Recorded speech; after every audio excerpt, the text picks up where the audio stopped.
Nah, sekitar tengah malam, pas masih tidur ini, sayup-sayup Hasan dengar ada orang yang berbisik di telinga aku. Nah, awalnya suaranya nggak begitu jelas, tapi lama-lama Hasan bisa dengar suara itu bilang,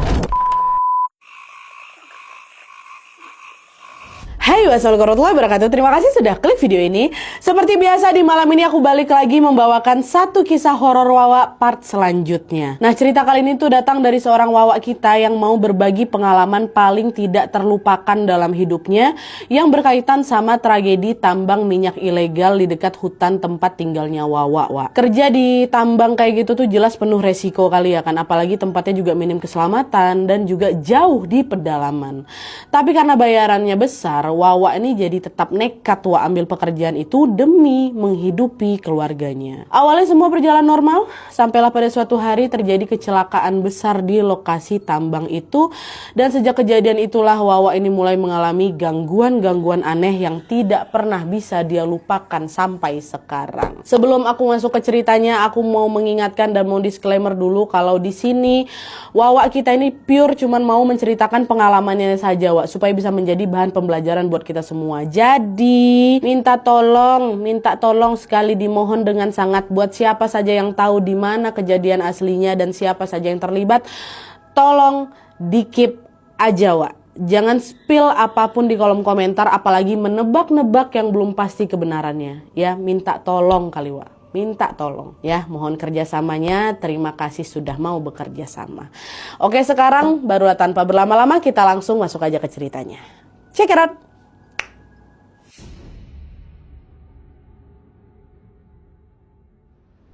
Oke, jadi kisah yang aku ceritakan malam ini dikirim sama Wawa kita yang bernama Hasan. Halo Mas Hasan. By the way, semua nama, semua tempat tidak kami sebutkan yang asli, oke? Oke, jadi waktu kejadian ini terjadi, Hasan ini sudah berkeluarga, Dia tinggal bersama istrinya yang bernama Ratna dan seorang anak perempuan mereka yang waktu itu masih berusia 2,5 tahun bernama Ana. Kehidupan rumah tangga mereka waktu itu bisa dibilang susah kali, Penghasilan Hasan dari kerja serabutan tidak pernah cukup untuk menutupi kebutuhan sehari-hari. Kadang pun uang yang dia dapat tuh cuma cukup buat dikumpul-kumpul, cuma cukup buat beli susu anaknya aja. Sementara kebutuhan lain memang masih banyak yang belum terpenuhi. Nah, karena itulah Hasan terus muter otak tuh, dan dia nekat mengambil pekerjaan apapun yang penting bisa bikin dapur mereka ini tetap ngebul. Sampailah pada suatu hari Hasan mendapatkan tawaran pekerjaan sebagai pekerja tambang dengan gaji yang besar dari seseorang yang bernama Pak Guntur. Nah, Pak Guntur ini adalah pendatang dari luar desanya Wawa, yang baru saja membuka sumur minyak mentah tapi ilegal di area hutan dekat rumahnya si Hasan. Nah, untuk sistem kerjanya sendiri, tambang itu tuh pakai sistem borongan gitu. Jadi di mana pekerja di sana akan digaji 50.000 dari setiap drum minyak yang dihasilkan. Dan untuk skala tambang ilegal kecil menengah kayak punyanya Pak Guntur ini biasanya dalam satu hari tuh bisa terkumpul 200-an drum. Berarti dalam satu bulan bisa sampai 6.000 drum. Dikalikan 50.000, 300 juta satu bulan. Nah, nanti penghasilan itu, jumlah itu akan dibagi tuh dengan jumlah pekerja. Misalnya satu tempat itu pekerjanya 10, tinggal dibagi 300 juta bagi 10, dapatlah 30 juta per bulan. Nah, kebayangkan gimana tergiurnya Hasan waktu dengar nominal itu, ya kan? Dalam pikirannya langsung, aku 2 bulan aja kerja di sana, uang aku bisa kujadikan modal usaha sendiri nih. Hasan yang mikir kayak gitu, udah berangan-angan kayak gitulah, Tapi waktu Hasan ngomong soal pekerjaan itu ke istri, ke Ratna dan juga ke ibunya, mereka langsung gak setuju. Istri dan ibunya ini takut karena kerja di tambang ilegal kayak gitu biasanya risikonya gede kali. Apalagi juga tempatnya jauh di tengah hutan, minim juga alat keselamatan dan juga rawan kecelakaan. Salah-salah itu nyawa bisa jadi taruhannya, ya kan. Tapi di situ Hasan terus mencoba menenangkan dan juga meyakinkan mereka berdua kalau aku bakal hati-hati kok di sana, Bu, yang gitu. Sampai akhirnya setelah dibujuk berkali-kali mereka pun terpaksa memberikan izin. Dan setelah itu Hasan langsung nyamperin Pak Guntur, di interview sedikit apa segala rupa. Pak Guntur setuju.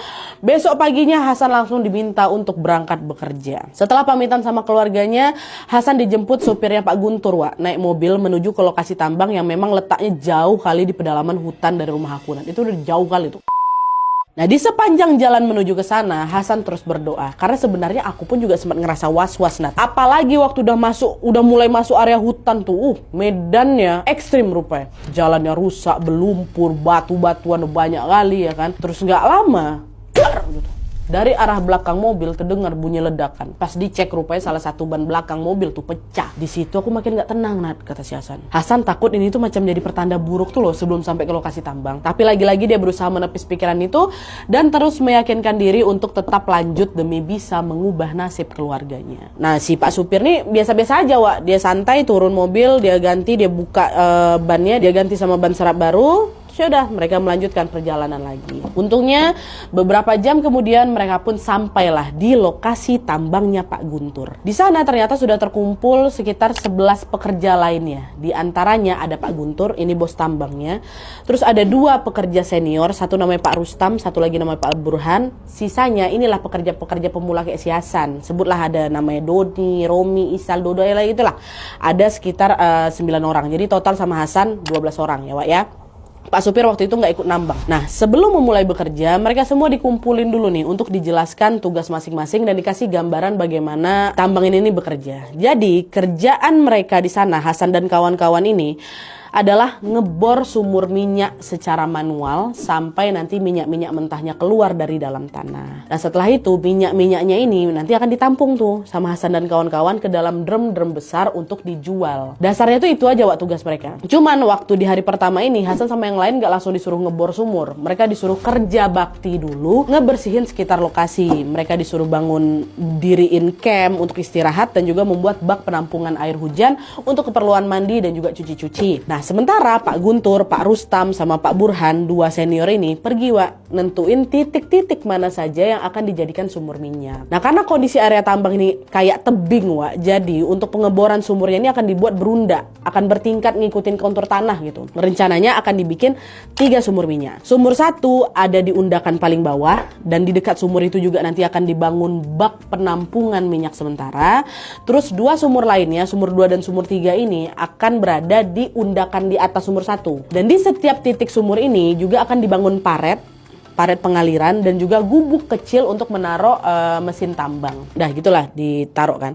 Setelah semua selesai, nantinya pekerja-pekerja ini 9 orang tadi akan mulai ngebor sumur-sumur minyak itu di beberapa titik yang sudah ditandain mereka bertiga. Diameter sumurnya kata si Hasan nggak begitu lebar, cuma sekitar 60 cm, tapi kedalamannya kurang lebih 100 sampai 200 meter Wak, di bawah tanah. Habis dibor, mereka masukin casing besi galvanis ke dalam sumur itu. Diameter sama panjang besinya juga disesuaikan sama ukuran sumur. Jadi fungsi besi ini nih sebagai casing pelindung supaya dinding sumurnya nggak longsor gitu lah. Nah, untuk sistem pengambilan minyaknya itu masih sederhana Nadia. Mereka pakai motor dimodif menjadi mesin penarik. Jadi mesin itu tuh akan disambungkan ke katrol dan pipa yang ujungnya dipakein klep besi, dan pipa inilah yang nantinya akan diturunin ke dalam sumur untuk ngambil minyak dari bawah tanah. Jadi setelah minyak itu berhasil naik, minyak itu dialirin tuh lewat parit-parit kecil dekat sumur tadi tuh menuju ke bak penampungan yang ada di undakan paling bawah yang ada dekat sumur bawah tadi. Jadi konsepnya memang mirip kayak nimba air, Nat. Nimba air sumur gitu. Bedanya kalau timba air pakai ember sama tenaga manusia, kalau ini minyaknya itu diambil pakai pipa dan ditarik pakai mesin motor lah. Kayak gitulah gambarannya ya. Nah, setelah semua sumur selesai dibangun, Pak Guntur si bos tambang ini pun langsung bagi tugas. Nanti di tiap sumur ini akan dihandle atau dipegang sama 3 orang. 1 orang bertugas jadi operator mesin penggerak, dia akan ngatur mesin buat naik dan nurunin pipa ke sumur. Sementara 2 orang lainnya bertugas mengawasi pergerakan pipa dan juga aliran minyak gitu. Tapi tugas setiap orang ini nggak tetap Wak. Jadi mereka itu akan gantian atau akan di rolling sesuai shift selama 8 jam kerja. Ini kan kalau di total artinya ada 9 orang ya, masing-masing kan 3 sumur. Nah, 2 orang sisanya yang nggak kebagian shift kerja ini tugasnya keluar masuk hutan untuk beli makanan dari luar. Sementara Pak Guntur tugasnya ya udah ngawasi aja. Gitu. Nah, sebelum mulai bekerja, Hasan sempat mastiin lagi Wak ke pekerja senior soal apa saja yang boleh dan tidak boleh dilakukan selama nambang minyak di situ, biar meminimalisir hal yang tidak diinginkan terjadi ya kan. Di situ Hasan sempat nanya ke Pak Rustam, kan senior. Pak, Bapak kan udah pengalaman kerja gini. Ada aturan atau larangan khusus nggak Pak selama kerja di sini, kata dia. Nah, Pak Rustam bilang, ya dimanapun kita kerja, apalagi di dalam hutan kayak gini, usahakan jaga tingkah laku sih. Fokus aja kerja, nggak usah aneh-aneh. Sama satu lagi yang harus diingat, yang paling penting, kita kan ini kerja di sumur minyak nih ya kan. Kita memang bisa lihat minyaknya, Tapi ada gas berbahaya yang nggak terlihat dari dalam sumur. Jadi jangan pernah nyalain api di sekitar sumur, kata si bapak. Oh siap pak, kata Hasan. Ada kan? Akhirnya besok harinya Hasan dan yang lain pun mulai bekerja sesuai jadwal shift dan job desk masing-masing. Wah. Fast forward, bulan pertama semua berjalan lancar. Produksi minyak tuh Nat betulan melimpah ruah. Hasan betulan dapat gaji itu kurang lebih 27 juta tuh Nat. Bulan itu aku dapat 27 jutaan. Dan setelah full kerja sebulan pun Hasan dapat jadwal libur selama 1 minggu. Baliklah Hasan ke rumah ya kan, dia melepas rindu sama anak dan istrinya, ngajak mereka jalan-jalan, makan di luar enak-enak. Pokoknya aku quality time lah Nat sama keluargaku. Sampai tidak terasa masa liburan Hasan pun udah mau habis. Besok dia harus balik lagi ke tambang. Tapi entah kenapa malamnya nih Nat, sebelum aku balik kerja, anak aku yang biasanya anteng-anteng aja, tiba-tiba rewel ya Nat. Dia nangis kejer kali, seolah-olah dia kayak habis ngeliat sesuatu gitu. Udah ditenangin, udah digendong sama Ratna istri aku, tapi Ana nih nggak mau diam. Dibikinin susu nggak mau minum, digendong-gendong, ditimang-timang, mamanya nggak mau apa, nggak mau diam. Dia cuman mau diam kalau aku yang gendong, kalau si Hasan yang gendong. Ana tuh macam nggak mau lepas gitu loh dari Hasan. Nah karena nggak tega ngeliat anaknya kayak gitu, malamnya Hasan pun akhirnya tidur sambil duduk dan memangku Ana di dadanya. Paginya, pas Hasan mau siap-siap berangkat kerja, nangis lagi anakku. Bahkan suaranya makin kencang lagi sampai terserak suaranya itu. Dan di saat yang sama, mamaku datang ke rumah, ibunya Hasan datang ke rumah Hasan. Khawatir ibunya, nak, San, udahlah San, nggak usah lanjut kerja lagi di situ. Lihat nih, Ana tuh nggak mau kok pergi. Firasat ibu juga nggak enak loh nak. Tadi malam ibu mimpi buruk San. Ibu mimpi kau jatuh di tengah hutan sendirian. Terus gak lama kok didatangin binatang-binatang buas gitu nak, ngelilingin kau. Seolah-olah kau tuh macam mau diterkam sama mereka. Terus waktu ada satu binatang kan udah makin ngedekat ke kau langsung loncat ke lubang. Disitulah kau berlindung. Abis itu ibu kebangun. Langsung gak enak perasaan ibu nak. Makanya ibu langsung kesini. Ditambah lihat anak kayak gini makin gak enak lah perasaan ibu. Itu kata mamanya. Tapi di sini Hasan tetap kekeh. Wah enggak bu, aku harus lanjut kerja bu. Dikit lagi bu, 1 bulan lagi aja. Aku mau ngumpulin modal usaha katanya. Hasan memang udah janji 2 bulan aja. Nih aku harus lanjut kontrak 1 bulan lagi. Abis itu aku resign. Ibu sama istrinya Hasan sebenarnya masih keberatan. Apalagi di sana juga ngelihat Ana makin meronta-ronta nangisnya ya kan. Ibu baru mimpi kayak gitu tadi malam. Tapi karena Hasan terus meyakinkan mereka, tetaplah dikasih izin. Nak, pergilah. Tapi hati-hati ya nak ya. Hati-hati ya bang, kata si Ratna. Dah, pergilah lagi si Hasan kan. Nyampe di lokasi, ternyata Pak Guntur ngumumin kalau dia mau ngebor sumur keempat. Lokasinya berada di undakan atas sumur ketiga, jadi makin atas nih. Waktu ngedengar itu sebenarnya Hasan agak keberatan, Wak. Soalnya 3 sumur dengan 11 pekerja aja itu udah berat kali. Cuma di situ Pak Guntur bilang, udah tenang, gak usah khawatir kalian, nanti aku tambah pekerja lagi. Dengar itu nggak jadi protes kami. Nah, waktu itu yang dapat tugas ngebor sumur keempat ini adalah 2 pekerja senior lagi, Pak Rustam sama Pak Burhan lagi. Sedangkan pekerja lain tetap bekerja kayak biasa di sumur 1 sampai sumur 3. Tapi setelah sumur keempat itu digali makin dalam, suasana di lokasi mulai kerasa nggak beres, Wak. Di sumur 4 ini, tanah di sekitar lubang bor itu tiba-tiba bergetar. Terus dari dalam sumur mulai terdengar suara desisan gas yang makin lama makin keras. Waktu itu casing besinya belum sempat dipasang sama sekali, Wak ya. Dan betul aja, beberapa detik kemudian, dari dalam sumur keempat itu tiba-tiba nyembur minyak mentah tinggi dan kurang lebih 20 meter itu. Nah, kemungkinan besar itu terjadi karena memang tekanan gas di bawah tanah itu terlalu tinggi, jadi minyak mentahnya langsung nyembur gitu, langsung terdorong keluar. Nah, untungnya di sini, Wak, Pak Rustam sama Pak Burhan nggak kenapa-napa. Di situ Pak Rustam langsung teriak lewat HT ya kan, buat ngabarin pekerja di bawah tuh. Cepat, kalian matiin semua mesin, ada gas bahaya ini nyembur dari sumur 4 katanya. Ingat ya, jangan ada yang nyalain api sekecil apapun katanya. Dengar itu Hasan sama yang lain langsung matiin mesin penarik, termasuk mesin genset juga dimatiin tuh, semua dimatiin kan. Waktu itu Hasan sempat ngeliat tuh semburan minyak di sumur 4 tuh makin lama makin tinggi. Hasan juga lihat Pak Rustam sama Pak Burhan lagi berusaha bikin aliran darurat menuju ke paret supaya minyaknya nggak ngalir ke bak penampungan yang ada dekat sumur 1 gitu loh. Dibikin sama mereka. Udah, tanpa disangka dalam waktu singkat itu bak penampungan dari sumur 4 yang menyur itu dia penuh. Di situ semua ya pekerja di sana langsung bergegas masukin minyak itu ke drum sampai beberapa jam kemudian, Wak, mereka tau nggak ngumpulin sekitar 600-an drum 1 hari. satu hari 3 kali lipat dari jumlah biasa. Biasanya kami dapat 200, cuman ini 600 dari satu sumur. Langsung macam dapat rezeki nomplok kami. Kalau minyaknya ngalir terus sebanyak ini, gaji kita naik banyak ini kata orang. Sebanyak itu, bersoraklah mereka di sana ya kan. Sorak memang, tapi tanpa mereka sadari justru disinilah ada satu bahaya besar yang ternyata lagi ngintai mereka. Jadi semburan minyak di sumur 4 itu ternyata masih terus keluar sampai besoknya. Tapi waktu besok udah lebih kecil dari yang sebelumnya. Nah terus pekerja senior bilang semburan itu nggak akan lama kok, paling besok juga berhenti katanya. Ya udah, jadi yang lain santai-santai aja. Mereka lanjut kerja kayak biasanya di sumur-sumur bawah. Terus Hasan setelah selesai kerja dia istirahat bentar nih Wak di camp. Nah sekitar jam 5:30 sore Hasan ini mau mandi di bak penampungan hujan yang memang tidak jauh dari sumur 3. Nah pas dia lagi mandi, Hasan lihat ada salah satu kawannya sekaligus juga keponakannya Pak Guntur, kita sebut aja lah namanya Juna lah gitu ya. Dia lagi jalan ke arah sumur 4 Wak. Nampak si Hasan. Cuma di situ Hasan notice bawa rokok dia. Dapat rokok dari mana? Padahal SOP di situ tuh semua pekerja nggak ada yang boleh ngerokok di sekitar tambang. Kalau kami mau ngerokok harus masuk dalam hutan dulu. Tapi aku tengok si Juna pegang rokok. Aku sempat mau negur Juna, cuman posisi tuh agak jauh Jadi aku mikirnya paling si Juna bukan mau ngerokok di situ. Dia mau pergi ke area luar tambang buat ngerokok gitu. Ya udah aku lanjut mandi lagi. Setelah mandi aku nyuci baju. Gak lama setelah Hasan ngebilas bajunya ini, Hasan tiba-tiba dengar suara ledakan yang kencang kali dari arah sumur 4. Belum sempat Hasan noleh ke sana, Hasan dengar satu suara ledakan yang lebih kencang lagi di dekat sumur 3. Keluar lagi, kepental aku. Ada beberapa meter tuh kan, kepental. Cepet dari kejadiannya. Apa nih gitu kan? Terkejut si Hasan, waktu dia kepental badannya udah ngilu semua. Mengilu, panas, mataku udah perih. Itu waktu aku perhatikan baju aku udah koyak Ya, Hasan belum tahu apa yang sebenarnya terjadi, tapi waktu dia nyoba bangun berdiri, Hasan sudah lihat di sekitarnya sudah ada asap hitam pekat membumbung tinggi dan badanku itu udah dikelilingi kobaran api.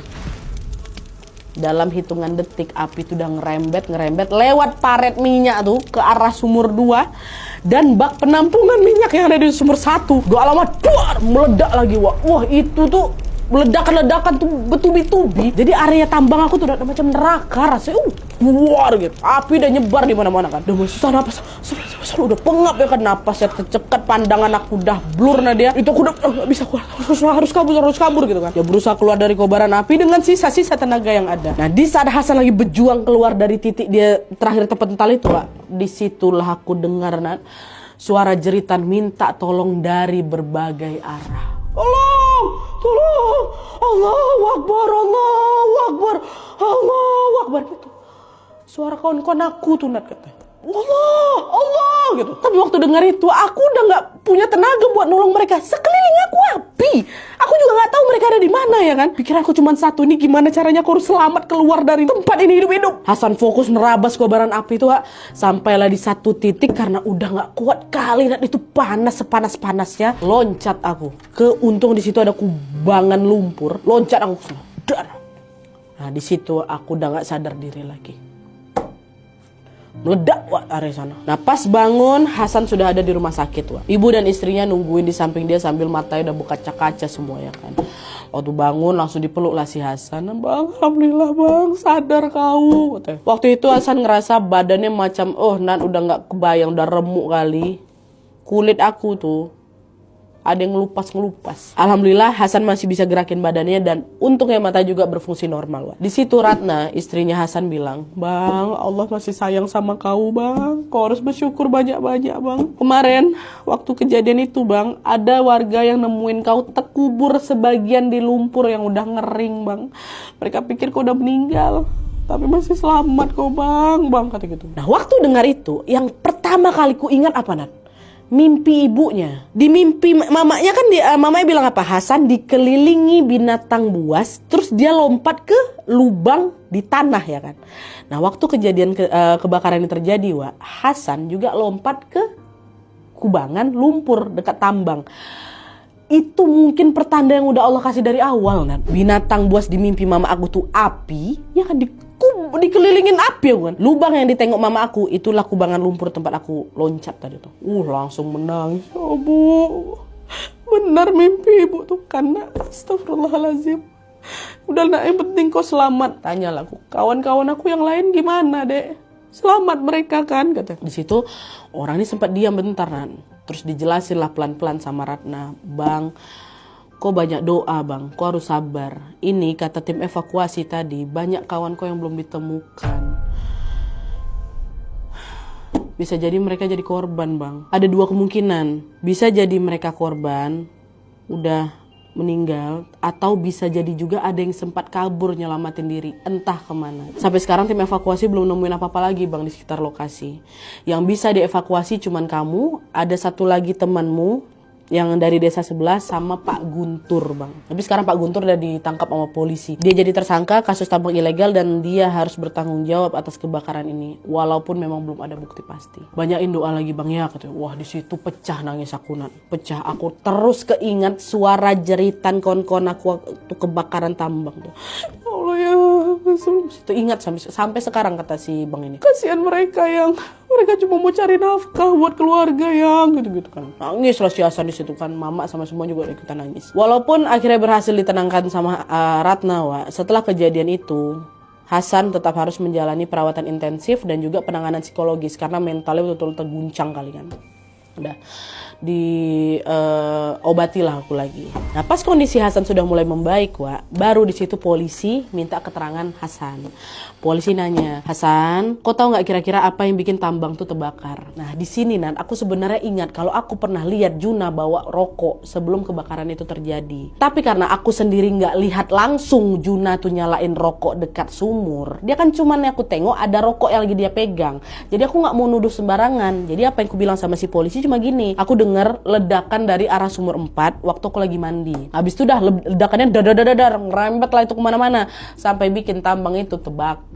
Nah tapi meskipun Hasan itu nggak bisa ngasih kesaksian apa-apa ya, tim polisi tetap minta tolong Hasan untuk ikut mencari bukti penyebab kebakaran di TKP karena dia itu satu-satunya korban selamat yang kondisinya memungkinkan untuk jadi informan. Pak Guntur jadi tersangka di polisi, sementara kondisi kawan satunya lagi tuh yang selamat ini cukup serius, jadi waktu itu nggak bisa langsung diajak ke lokasi lah gitu. Nah sebenarnya polisi ini udah menyelidiki area TKP beberapa kali memang, tapi mereka belum nemu petunjuk apapun. Jadi polisi ngajak Hasan ke TKP dengan harapan Hasan ini bisa ngasih info soal sistem kerja di sana untuk membantu menganalisis apa penyebab kebakarannya gitulah. Akhirnya dengan terpaksa Hasan pun mau ikut penyelidikan polisi ke TKP, walaupun sebenarnya aku udah nggak mau balik ke sana, trauma aku sama lokasi itu kan. Nah disitulah untuk balik itulah bukan cuma trauma kehilangan sama trauma kejadian, ngalamin lagi aku satu kejadian mengerikan yang gak akan pernah aku lupakan seumur hidup. Jadi, waktu Hasan sama beberapa polisi sudah sampai di lokasi bekas tambang itu, mereka nyampe siang hari. Nah, waktu nyampe, mereka langsung sisir ulang di sekitar bekas sumur. Mereka berharap nemuin petunjuk, entah itu ada sisa korek api kah, entah puntung rokok kah, atau apapun yang berpotensi bikin percikan api ya kan. Polisi juga sempat ngegali informasi dari Hasan seputar operasional tambang. Tapi sayangnya setelah penyelidikan ini dilakukan selama berjam-jam, nggak ada hasil sama sekali. Polisi cuma lihat itulah sisa-sisa mesin, sisa-sisa besi terbakar, serta area tambang yang memang udah hangus hitam legam gitu. Nah karena nggak ada petunjuk apapun, polisi cuma bisa menduga kalau kemungkinan besar kebakaran ini terjadi karena percikan api dari gesekan antara casing besi dengan klep besi pada pipa. Kayaknya itulah gitu loh. Nah jadi penyelidikan diakhirilah hari itu. Nah sorenya waktu mereka mau pulang, ternyata hujan deras turunan, hujan deras, angin, petir, bersambar-sambar mana-mana ya kan. Deras sekali. Nah karena kondisi jalannya itu kan ekstrim ya kan, terus udah gelap lagi ditambah becek karena hujan deras, jadinya Hasan sama polisi pun memutuskan untuk bermalam di mobil petugas KTKP. Pulangnya besok pagi. Polisi juga bilang itu udahlah kita bermalam di sini dulu aja. Dah. Tidurlah si Hasan di jok depan samping supir, di sampingnya ada satu polisi, dan di jok belakang ada beberapa polisi lain juga. Dan tidur dan istirahat. Nah sekitar tengah malam, pas masih tidur ini, sayup-sayup Hasan dengar ada orang yang berbisik di telinga aku. Awalnya suaranya gak begitu jelas, tapi lama-lama Hasan bisa dengar suara itu bilang, Tolong Hasan, tolong kami. Di sini panas, San. Panas. Tolong kami. Hasan, tolong kami, San. Panas. Itu kalimat tuh diulang-ulang, Wak. Dan yang ngomong tuh nggak satu orang. Lama-lama bersahut-sahut. Hasan, tolong Hasan. Gitu-gitu. Sampailah di suatu titik suaranya makin keras. Dan lama-lama berubah jadi suara jeritan orang kepanasan. Tolong, San. Tolong kami, San. Panas. Panas. Tolong kami. Terbangun langsung. Dan waktu aku bangun itu lenyap memang suaranya, Nat. Tapi tepat saat mataku terbuka, aku ngelihat ke arah kaca mobil depan kan harusnya. Di situ Hasan lihat di sekeliling mobil tuh, Nat, ada banyak sekali sosok yang wujudnya kupastikan itu laki-laki. Badannya gosong sampai kelihatan itu, Nat, ada tulang belulang juga. Matanya melotot, Nat, mukanya hancur. Dan nggak satu, Wak, ya, ada beberapa sosok itu kelihatan kayak mendekat gitu ke arah mobil. Teriaklah si Hasan, pergi, jangan ganggu. Terbangun semua orang-orang dalam mobil, polisi itu terbangun. Dan di situ semua polisi ini juga lihat sosok yang dilihat sama si Hasan. Mereka juga lihat sosok-sosok yang mengelilingi mobil mereka. Langsung teriak semua polisi itu, takut. Ya Allah, astagfirullahaladzim, ya Allah, astagfirullahaladzim. Baca doa. Ada yang tutup mata, ada yang gemetar. Astagfirullahaladzim. Pada takut semua polisi itu. Gak ada yang berani ngeliat ke arah luar mobil tuh. Itu sosok-sosok gak langsung hilang, Nat. Makin lama makin dekat. Bahkan ada nanti sampai nempelin buka sambil nyakar-nyakar pintu. Ada, Nat. Ya mau masuk gitu loh. Nah, waktu itulah pingsan lagi aku. Pingsan lagi si Hasan. Cuman waktu aku pingsan itu, Nat, Hasan ini dengar lagi ada suara bisikan kayak aku dengar sebelumnya. Hasan, tolong kami.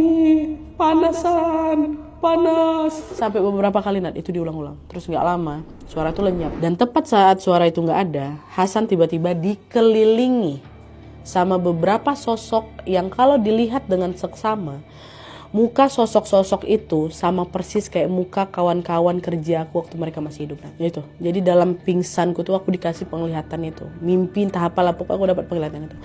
Di situ ada Pak Rustam, Nat. Ada Pak Burhan, ada kon-kon yang lain itu. Memang gak semuanya yang ku tengok, tapi adalah sekitar 5 orang yang ku ingat. Tapi sosok-sosok itu datang dalam wujud normal ya, Wak, ya. Mereka bilang lagi, San, nih ini merinding sih, Wak. San, tolong sholatin kami. Tolong buatin nisan di sekitar sumur tambang, San. Tolong sampaikan maaf ke keluarga kami, San. Aduh, astagfirullah. Nah, di situ aku baru sadar kalau mungkin yang ngedatangin aku itu arwah rekan-rekan kerja aku, Nat. Dan sosok yang aku lihat sebelumnya itu mungkin saja perwujudan mereka yang meninggal karena terbakar. Gak lama dari situ terbangun si Hasan. Cuman waktu aku udah kebangun ini aku udah di rumah sakit lagi, Nat. Aku gak tahu pasti apa yang terjadi sama polisi-polisi waktu itu, tapi yang jelas Hasan langsung keingat sama mimpi di pingsannya tadi. Disitulah Hasan cerita ke Ratna, dia cerita juga ke ibunya. Terus di hari itu Hasan sama Ratna langsung nyampein kabar itu ke keluarga korban.